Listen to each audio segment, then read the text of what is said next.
Hello everyone, welcome to Disa Learning YouTube channel. আপোনাক সকলোকে Disa Learning YouTube channelলৈ স্বাগতম জনাইছো। আমি আজি ক্লাস 10 ইংলিশ লিটাৰেচাৰৰ সাবজেক্টৰ second chapter Nelson Mandela long walk to freedom আলোচনা কৰিম। আমি প্ৰথম পাৰ্টত আমি ইন্ট্ৰোডাকচন এটা সৰু সাৰাংশ আৰু চেপ্টাৰটোৰ প্ৰথম পাৰ্ট আমি অসমীয়াত অনুবাদ আলোচনা কৰিছো। গতিকে আজিৰ ভিডিঅ'ত আমি তাৰ পৰা সেকেন্ড পাৰ্টটো আমি আৰম্ভ কৰিম। যদি আপোনালোকে আমাৰ প্ৰিভিয়াস ভিডিঅ'টো চোৱা নাই তেন্তে আই বটনত ক্লিক কৰি অথবা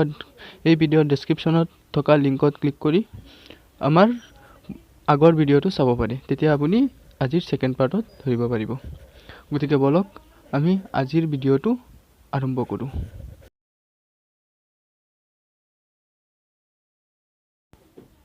গতিকে ইয়াত কি কৈছে, a few moments later we all lifted our eyes in a way as spectacular array of South Africa jets, helicopters and troops carrier roar in perfect formation over the Union buildings. যে ইয়াত কি কৈছে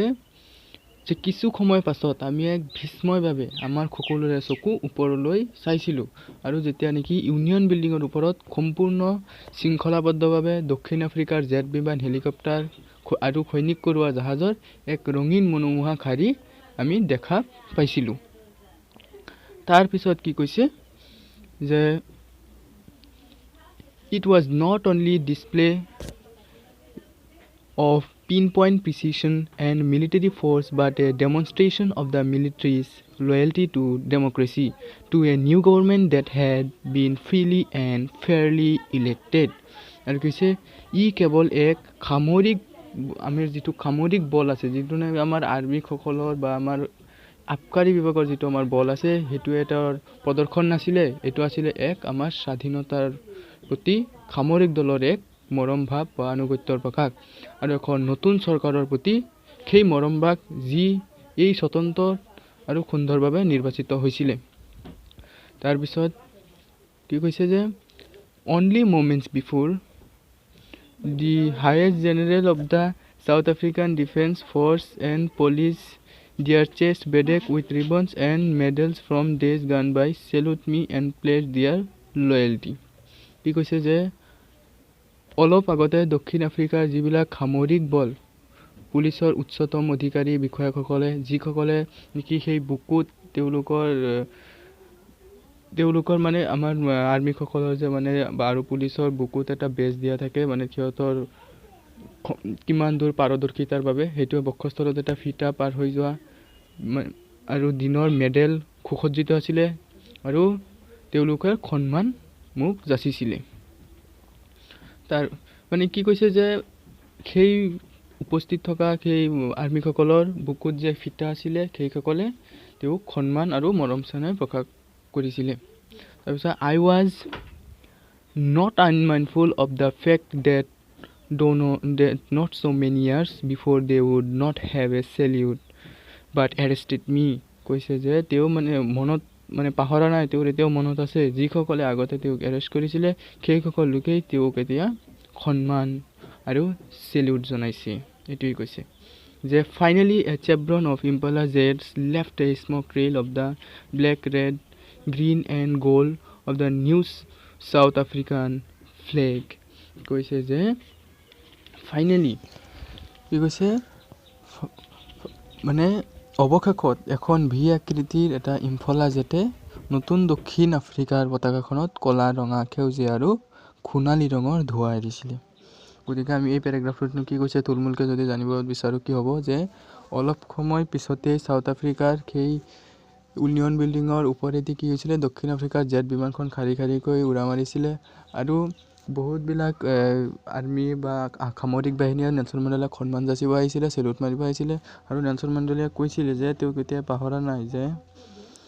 যিবিলাক পুলিচে আগতে তেওঁক arrest কৰিছিলে সেইবিলাকে এতিয়া তেওঁক সেলুট জনাইছে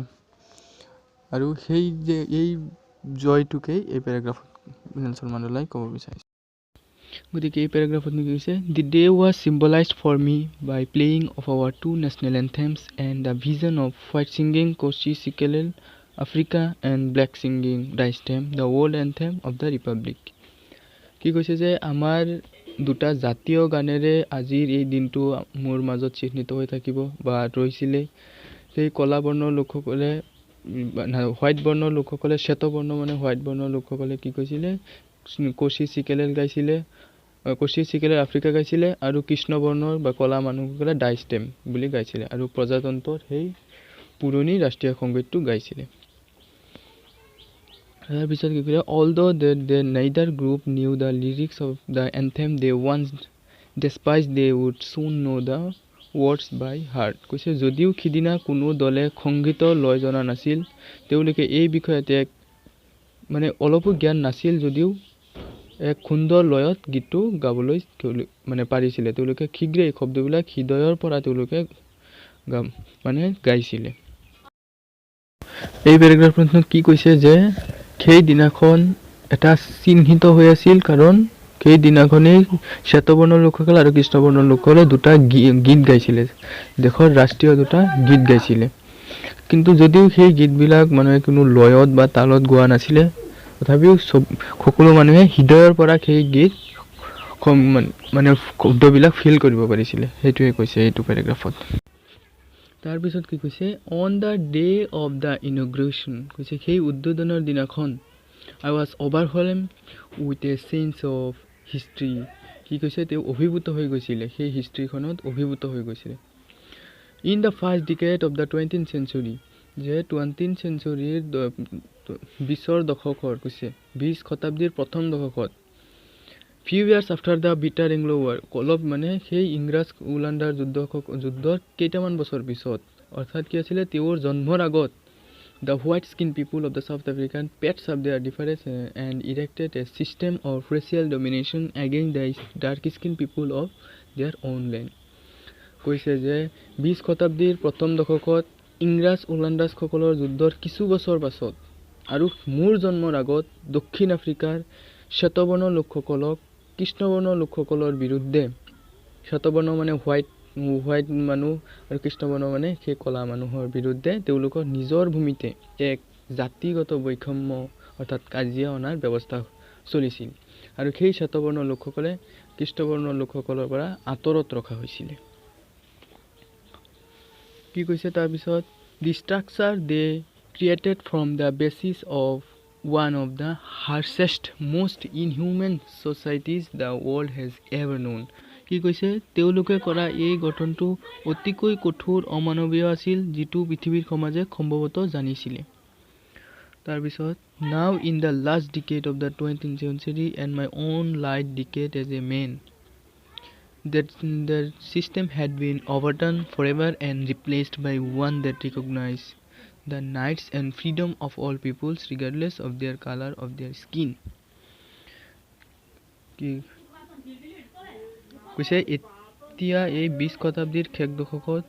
আৰু মানুহ হিচাপে মোৰ 8 দশক এই পদ্ধতিটোৰ চিৰদিনৰ বাবে খলনি হৈছিল আৰু তাৰ পৰিৱৰ্তে বৰ্ণ জাতি নিৰ্বিশেষে সকলো মানুহক তেওঁলোকৰ অধিকাৰ আৰু স্বাধীনতাক স্বীকৃতি দিয়া হৈছিল এই পেৰাগ্ৰাফখনত থুলমূলকৈ কি কৈছে যে সেই উদ্বোধনৰ দিনাখন কি আছিল এক চেতনাভূত হৈ পৰিছিল উদ্বোধনৰ দিনাখন ইতিহাসৰ ভিতৰত এটা ভাল এটা দিন বুলি কৈছে মানে বিস্মৃত দিন বুলি ইয়াত কৈছে যে 20 শতিকাৰ প্ৰথম দশকত বা ইংৰাজ উলান্দাৰ যুদ্ধৰ কেইটামান বছৰ পিছত বা তেওঁৰ জন্মৰ আগত শ্বেতবৰ্ণ লোকসকলক কলাবৰ্ণ লোকসকলৰ পৰা দূৰত ৰখা হৈছিল আৰু তেওঁলোকৰ নিজৰ মাটিতে তেওঁলোকক ডিভাইড কৰা হৈছিল আৰু এই কঠোৰ অমানৱীয় অত্যাচাৰটো সব মানুহে যাতে জানিছিল এই কথাটোই কৈছে তাৰ পিছত আছিল that day had come about through the unimaginable sacrifices of thousands of my people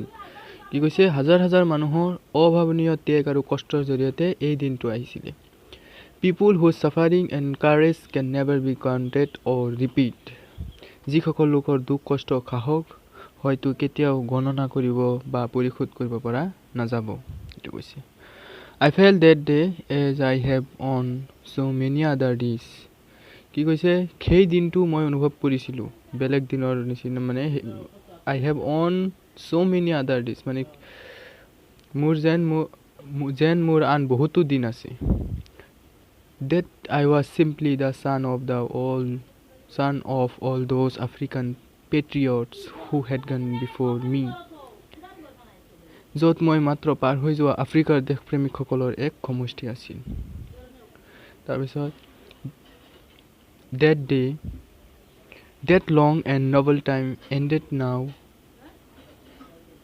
and now began again with me. কি কৈছে যে সেই দীঘলীয়া আৰু মহান সময়ৰ অন্ত হৈছিল আৰু এতিয়া মোৰ সৈতে এক পুনৰ আৰম্ভ হৈছে। I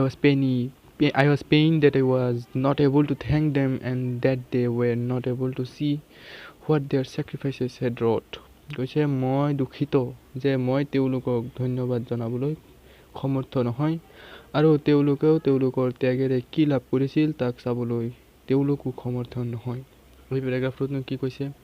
যে সেই হাজাৰ হাজাৰ মানুহৰ অভাৱনীয় ত্যাগ আৰু কষ্টৰ জৰিয়তে যে সেই দিনটো আহিছিলে সাউথ আফ্ৰিকালৈ আৰু মানুহৰ দুখ কষ্ট সাহস কেতিয়াও যে আমি গণিব নোৱাৰি তাক কৈছে।